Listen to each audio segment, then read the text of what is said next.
ಪ್ರಿಯ ವೀಕ್ಷಕರೇ, C9 ಕನ್ನಡ ಸುದ್ದಿವಾಹಿನಿಗೆ ಸ್ವಾಗತ. ನಾನು ನಿಮ್ಮ ಸುಮಾ. ಶಾಸಕ ಚೆನ್ನಾರೆಡ್ಡಿ ಪಾಟೀಲ್ ಮತ್ತು ಪಂಪನಗೌಡ ಬಂಧಿಸಬೇಕು, ಪ್ರಕರಣವನ್ನ ಸಿಬಿಐಗೆ ವಹಿಸಬೇಕು. ಕಾಂಗ್ರೆಸ್ ಹಠವ ದಲಿತ ಬಚಾವ ನಟ ಅಹಿಂಸಾ ಚೇತನ್.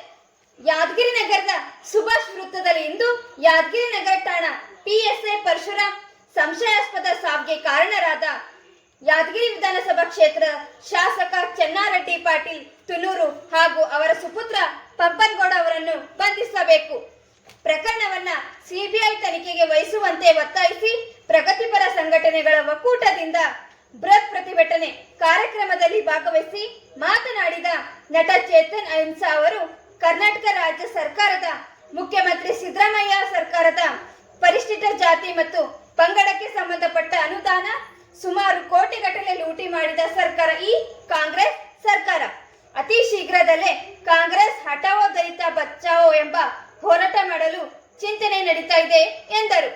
ಈ ಒಂದು ಹೋರಾಟದಲ್ಲಿ ತಾವೆಲ್ಲರೂ ಭಾಗವಹಿಸುವಂತೆ ಮಾಧ್ಯಮ ಹೇಳಿಕೆ ನೀಡಿದರು. ಈ ಸಂದರ್ಭದಲ್ಲಿ ಪ್ರಗತಿಪರ ಸಂಘಟನೆಗಳ ಮುಖಂಡರಾದ ಮಲ್ಲಿಕಾರ್ಜುನ್ ಕ್ರಾಂತಿ, ಭೀಮು ನಾಯಕ್, ಮಾಳಪ್ಪ ಕಿರ್ದಳ್ಳಿ, ರಮೇಶ್ ಅರಿಕೇರಿ, ಶರಣಪ್ಪ ತಳವಾರ್ಗೆರ ಹಾಗೂ ಪ್ರಗತಿಪರ ಸಂಘಟನೆಯ ಮುಖಂಡರು ಮತ್ತು ಕಾರ್ಯಕರ್ತರು ಭಾಗಿಯಾಗಿದ್ದರು. ವರದಿಗಾರರು ಮೌನೇಶ್ ಆರ್ ಭೋಯಿ. ಕಾಂಗ್ರೆಸ್ ಹಠಾವ್ ದಲಿತ್ ಬಚಾವ್ ಅನ್ನೋ ಕೆಲಸ ಮಾಡ್ತಾ ಇದೀವಿ, ಒಂದು ಹೋರಾಟ ಮಾಡ್ತಾ ಇದೀವಿ. ನೀವೆಲ್ಲರೂ ಸಹ ಬನ್ನಿ, ನೀವೆಲ್ಲರೂ ನಿಂತ್ಕೊಳ್ಳಿ. ಸಿದ್ದರಾಮಯ್ಯನವರು SC SP TSP ಹಣ 25-26 ಸಾವಿರ ಕೋಟಿ ದುರ್ಬಳಕೆ ಮಾಡಿದ್ದಾರೆ, ಕಳ್ತನ ಮಾಡಿದ್ದಾರೆ.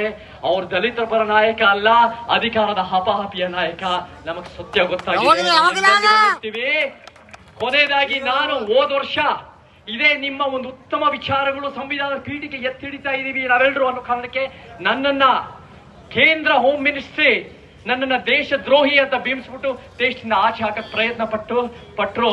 ಆದ್ರೆ ನಿಮ್ಮೆಲ್ಲ ನೈತಿಕ ಬೆಂಬಲದಿಂದ ಮತ್ತೆ ಕೋರ್ಟ್ ಸ್ಟೇ ಇಂದ ನಾನು ಇಲ್ಲೇ ಇದ್ದೀನಿ.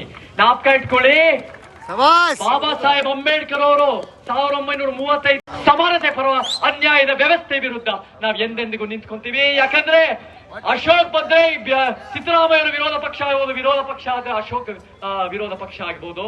ಆದ್ರೆ ಯಾರಾದ್ರೂ ಅನ್ಯಾಯದ ವ್ಯವಸ್ಥೆ ವಿರೋಧ ಶಕ್ತಿ ಇದ್ರೆ ಅದು ನಿಮ್ಮೆಲ್ಲರ ಅಂಬೇಡ್ಕರ್ ವಾದಿಗಳು, ಪೆರಿಯಾರ್ ವಾದಿಗಳು, ಸಮಾನತಾವಾದಿಗಳು.